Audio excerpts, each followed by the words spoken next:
Hey everyone, welcome back to our channel. Today I'm going to show you how to properly redeem a code on Disney Plus. Got a Disney Plus code to redeem? Let's show you how to use it properly so you can start streaming your favorite shows and movies.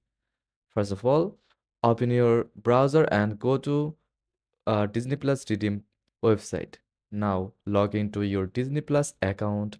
If you don't have one yet, click sign up and create your account. It only takes a few minutes.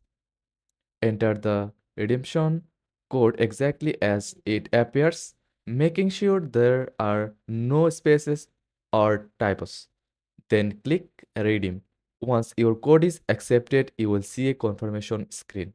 If you have redeemed a subscription, it will now be active on your account. And that's it. You have successfully redeemed your Disney Plus code. Time to sit back, relax, and enjoy endless entertainment.